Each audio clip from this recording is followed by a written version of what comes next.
la bioética está presente, está omnipresente. En cada decisión que tomamos está la ética vinculada a la ciencia de la vida en forma permanente. No es solamente la investigación clínica, la bioética está vinculada a todo lo que tiene que ver con vida. El año pasado, creo que fue, se promulgó una ley de muerte digna, en eso estuvieron implicados muchos eticistas, muchos bioeticistas.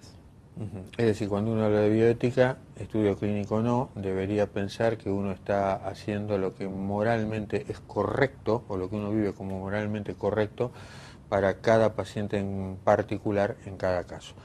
Háblame, ¿cómo se aplica esto a un estudio clínico o qué es un estudio clínico? Cuando uno le dice al paciente, te voy a recetar o le voy a recetar un medicamento nuevo que acaba de salir, en realidad ese medicamento tiene entre 8 y 12 años de desarrollo de investigación.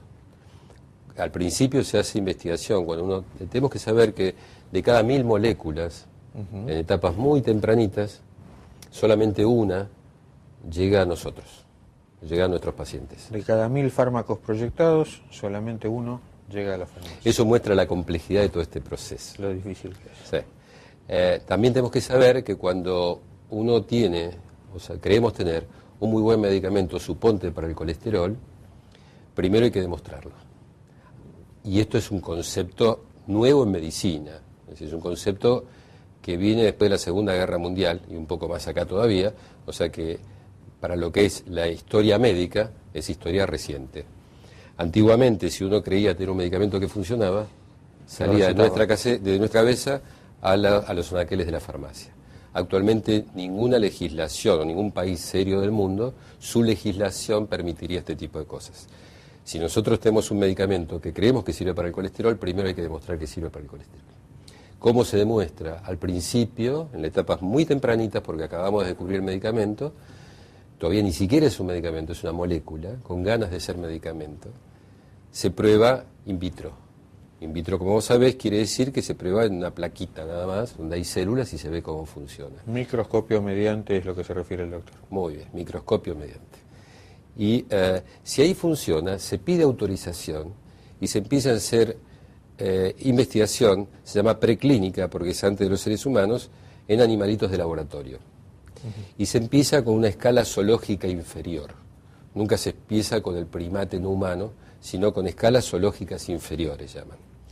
Y en la medida que uno va demostrando que el medicamento funciona, se va escalando en las escalas zoológicas. Cada vez que uno pasa de una escala a otra, se pide autorización. Hay que demostrar... Es decir, para saltar, digamos, del microscopio a la rata y de la rata al mono, yo tengo que pedir autorización cada vez más allá del resultado que yo haya tenido. Se supone que el resultado es exitoso. Claro.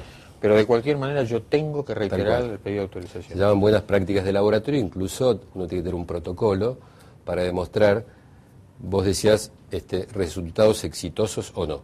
Tenemos que decir cómo definimos nosotros resultados exitosos en ratas. Hay que definirlo. Y lo tiene que aprobar el Ministerio. Lo ejecutamos, si confirmamos nuestra hipótesis, pasamos a una escala superior que pueden ser conejos o perros. Y así vamos escalando. Cada vez que superamos una etapa, pedimos autorización. Hasta llegar hasta los primates no humanos, chimpancé. Y si ahí funciona, se terminan las etapas preclínicas. Si tiene un riesgo aceptable nuestro medicamento para el colesterol y realmente funciona, se pide autorización para entrar en las etapas clínicas, que ya con seres humanos, empezando con una fase 1 se llama, que son con muy poquitos pacientes, en general son voluntarios sanos, que son 48 horas para ver si el medicamento dentro del cuerpo se mueve igual que se movió dentro del chimpancé. Lo que, como sabés, se llama farmacocinética, este nombre raro. Si se mueve igual, se supone que va a pasar lo mismo.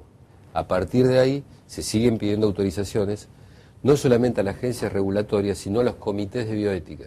Acá es donde entran los comités de bioética. Claro. Cuando se va a comenzar un estudio, primero se pide la autorización de un comité de bioética para ellos analizan si hay algún tipo de discriminación que puede generar injusticia social, o sea, cuestiones vinculadas con la bioética. Si encuentra alguna objeción, el comité de bioética ya no aprueba seguir adelante con el proceso aprobatorio del estudio. Si el Comité de Bioética lo aprueba, va a una segunda instancia, que es el Ministerio de Salud. También hace un análisis. Si el Ministerio de Salud y el Comité de Bioética aprueban, recién ahí se inicia el estudio en centros especialmente capacitados para hacer investigación clínica. Hoy día, como sabes, parece una perogrullada, pero por ahí la gente no lo sabe, investigan los investigadores y en centros de investigación. Hace años atrás no investigaban los investigadores porque no había investigadores clínicos, ahora sí habemos, y no se investigaba en centros especializados porque no había, ahora sí tenemos. No solamente tenemos, sino que es una exigencia de las regulaciones nacionales e internacionales que tengamos la infraestructura adecuada y la gente capacitada para realizar los estudios clínicos. Me están haciendo señas. Espera un momentito, salimos del aire y quiero que después del corte los pacientes en general se sienten como animales de laboratorio. Me gustaría que les expliques si existe, si está regulado, si existe alguna ley, algún algo al que atenerse para explicar que un paciente siempre está defendido, siempre está considerado, que ya hay toda una normativa detrás de esto. Luego de un breve corte volvemos entonces.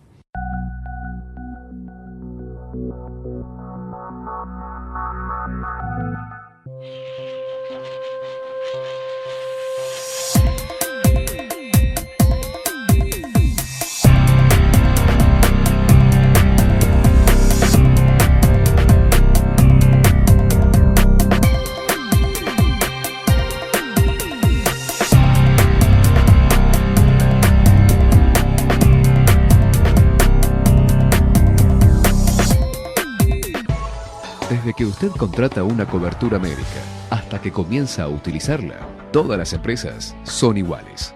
Después, es mejor que sea el Círculo Médico de Quilmes, quien le ofrece a través de Femeva Salud Quilmes y Emedic una real libre elección del profesional en su consultorio particular y beneficiarse con su aporte de ley.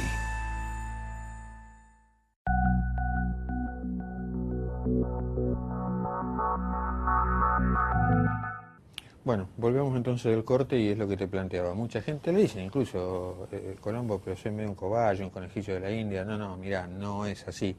Pero por ahí es más útil que vos expliques que todo esto ya está de alguna manera, no sé si decir organizado, pero que sí, que la protección del paciente está organizada, que hay toda una regulación internacional que lo defiende. Quiero que me hables un poco de eso.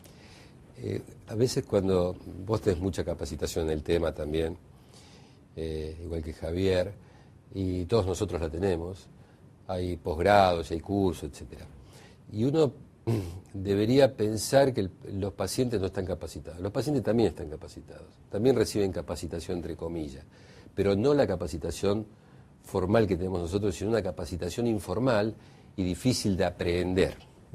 Lamentablemente nunca es la mejor no necesariamente es la mejor capacitación, porque la noticia es el avión que cae y no el avión que llega.